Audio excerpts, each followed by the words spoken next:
J'aime qu'on sur la même route pour un coup du destin. Tu sais vaincre mes doutes, mes regrets, mes chagrins. Le 18 août 2024, Alain Delon s'éteignait dans son domaine de Douchy. La France pleurait une légende, mais son départ laissait derrière lui une énigme. Car si ces films ont façonné son mythe, ce sont les femmes de sa vie qui ont façonné l'homme.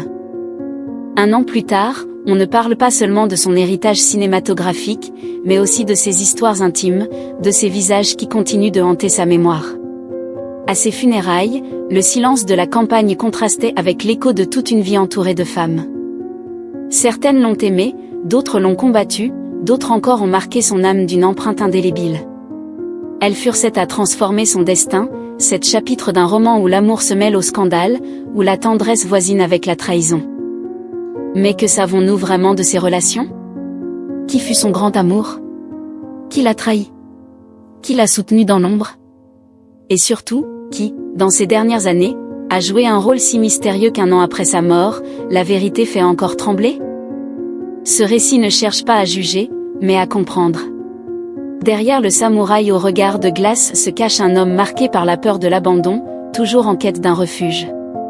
Ces femmes révèlent ce qu'aucun film n'a jamais pu montrer, ses fragilités, ses colères, ses blessures. Et vous, spectateurs, pensez-vous connaître Alain Delon?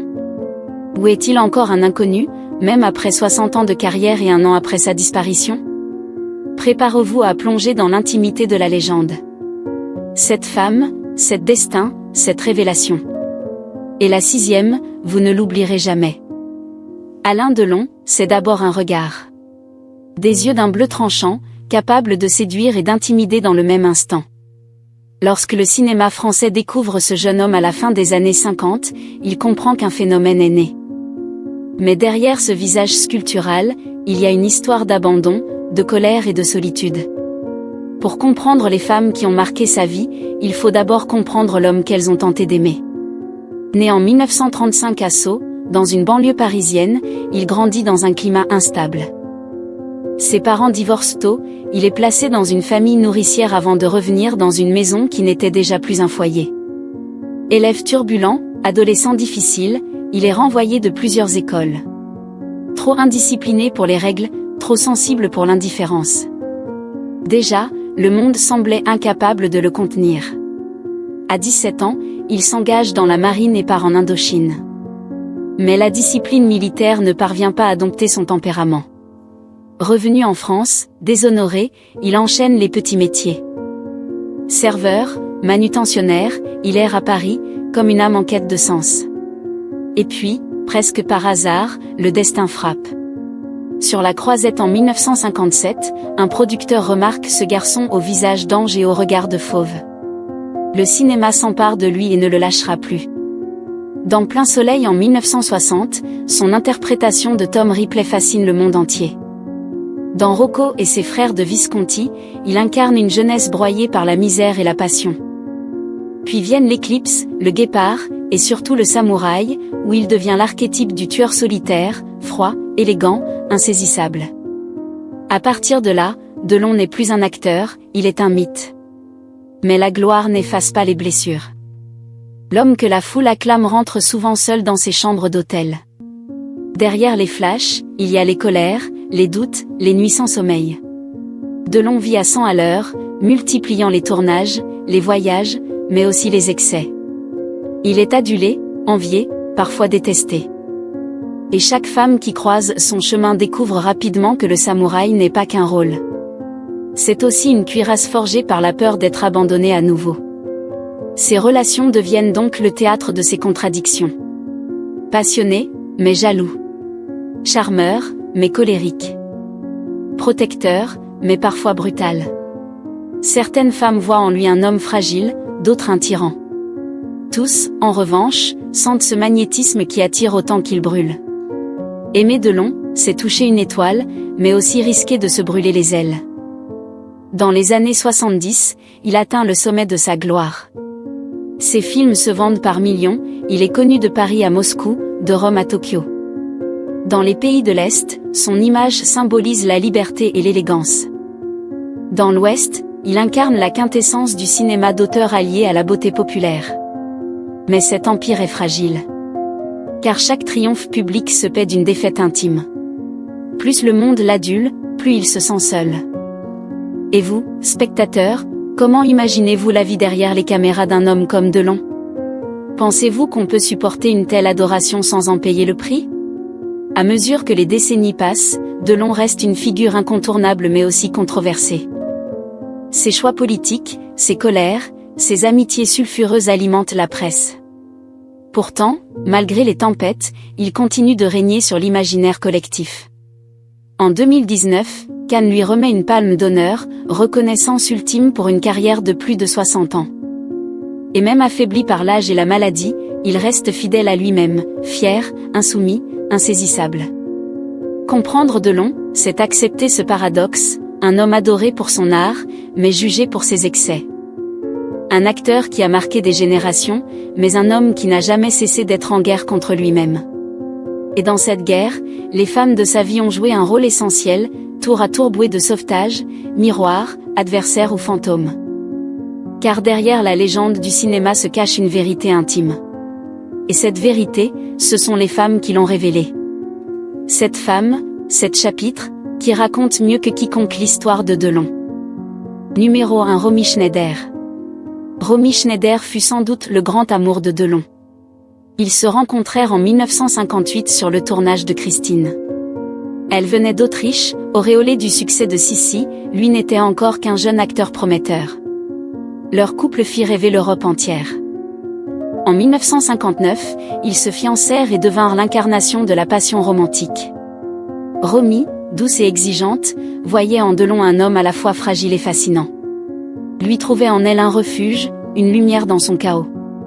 Mais cette idylle ne dura pas. En 1964, Delon rompit brutalement, laissant une lettre glaciale et un bouquet de fleurs. Romy en fut dévastée. Pourtant, elle continua d'aimer cet homme. Leur amitié, plus tard, se transforma en complicité étrange, faite de tendresse et de regret. Quand Romy mourut en 1982, brisée par la douleur de la perte de son fils, Delon veilla son cercueil, effondré, et prononça des mots qui résonnent encore, « Je n'ai jamais cessé de t'aimer ». Romy fut le miroir de Delon. Elle révéla sa capacité à aimer, mais aussi son incapacité à garder. Elle incarna pour lui l'amour perdu, celui qui hante pour toujours. Et vous, spectateurs, croyez-vous qu'on puisse aimer toute sa vie une personne que l'on a laissé partir? Mais une autre femme allait entrer dans sa vie, pour devenir non seulement sa compagne, mais aussi la mère de son fils. Numéro 2. Nathalie Delon. Nathalie Barthélémy, devenue Nathalie Delon, fut la seule femme qu'Alain épousa officiellement. Leur rencontre eut lieu en 1962 dans un cabaret parisien. Elle était une jeune femme libre, mystérieuse, dotée d'un charme discret mais magnétique. Delon, déjà célèbre, fut séduit par son indépendance. En 1964, ils se marièrent à Loir-et-Cher. La même année naquit leur fils Anthony, unique héritier reconnu à l'époque. Pour le public, ils formaient un couple glamour, incarnation des 60s à la française. Mais derrière les photographies souriantes, la réalité était plus sombre. Delon, infidèle, multipliait les conquêtes, incapable de se contenter d'un seul amour. Nathalie, blessée mais forte, décida de tracer sa propre route. Elle devint actrice, apparaissant notamment dans Le Samouraï aux côtés de son mari en 1967. Leur complicité à l'écran masquait mal la distance croissante entre eux. Leur divorce fut prononcé en 1969. Nathalie raconta plus tard les blessures profondes de cette union, colère, disputes, violence.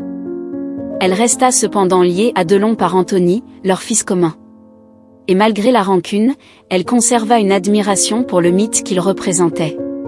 Quand elle mourut en 2021, Delon assista aux funérailles, ému, rappelant que même séparée, une part d'elle resterait à jamais dans sa vie. Nathalie fut pour Delon l'expérience du mariage, l'illusion d'une stabilité familiale qu'il ne sut jamais préserver. Elle symbolise cette dualité, l'amour et la destruction, la passion et la rupture. Et vous, spectateurs, croyez-vous qu'un homme comme Delon pouvait vraiment connaître la fidélité? Ou était-il condamné à vivre dans l'éclat et la perte? Après Nathalie, une autre femme entra dans sa vie, non pas pour quelques années, mais pour plus d'une décennie. Une compagne fidèle, une actrice qui partagea ses joies et ses tempêtes. Numéro 3. Mireille d'Arc. Mireille d'Arc, surnommée la Grande Sauterelle, fut la compagne fidèle d'Alain Delon pendant près de 15 ans. Leur rencontre à la fin des années 60 marqua un tournant. Après les passions brisées avec Romy et Nathalie, Delon trouva en Mireille une stabilité nouvelle. Actrice charismatique, douce et généreuse, elle sut apprivoiser le fauve. Ensemble, ils formèrent l'un des couples les plus emblématiques du cinéma français. Leur amour se déploya loin des excès tapageurs. Mireille n'essayait pas de dominer Delon, elle l'accompagnait. Dans les années 1970, ils vécurent une relation solide, ponctuée de films, de voyages, de moments intimes. Elle l'aida à se réconcilier avec lui-même, à calmer ses colères. Pour la première fois, Delon découvrit la fidélité et la douceur d'un foyer. Mais cette harmonie fut mise à l'épreuve. Mireille, victime d'un grave problème cardiaque, subit plusieurs opérations. Delon fut à ses côtés, inquiet, attentif. Leur couple résista, mais les épreuves de la vie les rapprochèrent autant qu'elles les fragilisèrent. Finalement, au début des années 1980, ils se séparèrent, sans haine. Leur amour s'était transformé en une tendresse durable, une amitié indestructible. Jusqu'à la fin, Delon resta lié à Mireille. Quand elle mourut en 2017, il perdit bien plus qu'une ancienne compagne. Il perdit une confidente, une part de son équilibre. Dans une interview, il avoua que sa mort avait creusé en lui un vide immense. Mireille d'Arc fut pour Delon l'expérience d'un amour apaisé, différent de la passion destructrice. Elle incarna la femme qui avait réussi à apprivoiser le samouraï. Et vous, spectateurs, croyez-vous qu'un homme marqué par les excès peut vraiment changer au contact d'une femme douce? Ou bien les blessures restent-elles toujours plus fortes? Après Mireille, une autre femme entra dans la vie de Delon, plus jeune, et devint la mère de 2 de ses enfants. Elle ouvrit pour lui un nouveau chapitre, celui de la paternité tardive. Numéro 4. Rosalie van Bremen. Rosalie van Bremen, mannequin néerlandaise rencontrée en 1987 sur un plateau de tournage, apporta dans la vie de Delon un souffle de jeunesse et de renouveau. Elle avait 24 ans de moins que lui, une beauté fraîche, une énergie différente de celle des compagnes précédentes. Delon, alors déjà au crépuscule de sa carrière cinématographique, fut séduit par cette vitalité. Ensemble, ils vécurent plus de 15 ans, et Rosalie donna naissance à 2 de ses enfants, Anouchka en 1990 et Alain Fabien en 1994. Ce fut pour Delon une expérience nouvelle, celle de la paternité tardive. L'homme souvent perçu comme colérique et solitaire découvrit à nouveau les joies et les responsabilités d'un foyer. Rosalie incarnait une stabilité moderne, éloignée des passions destructrices du passé. Elle protégeait ses enfants, construisait une maison familiale à Genève puis en France, et offrait à Delon la possibilité de se réinventer en père attentif.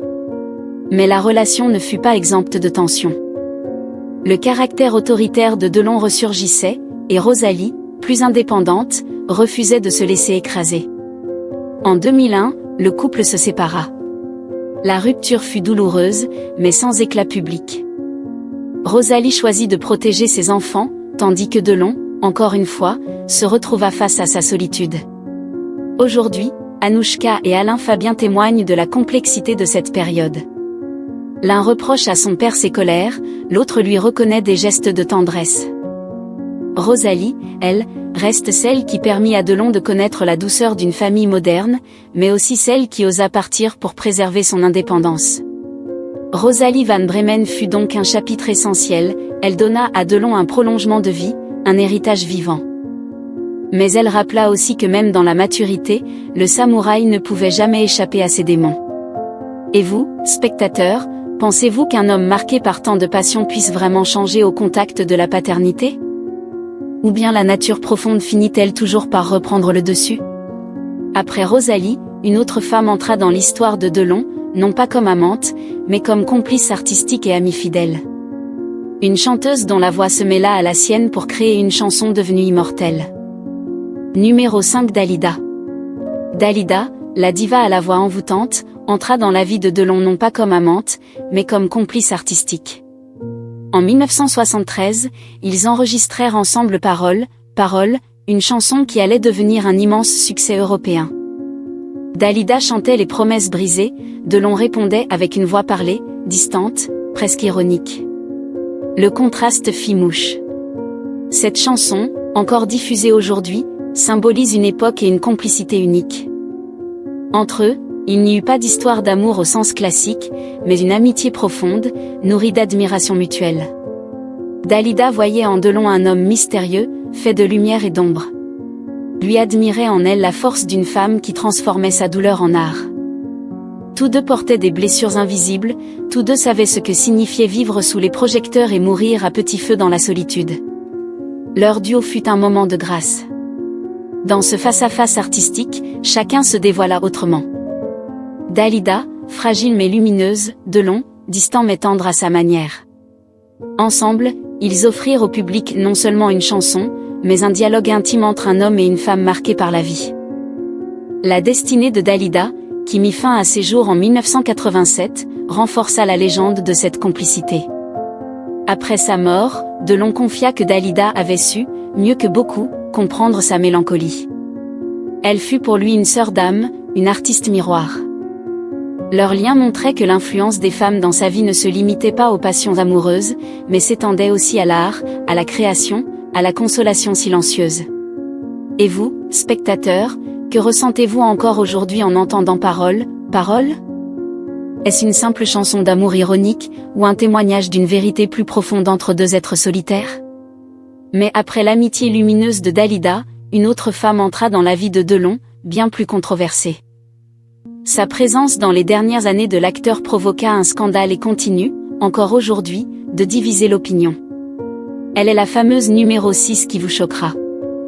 Numéro 6 Hiromi Rolin.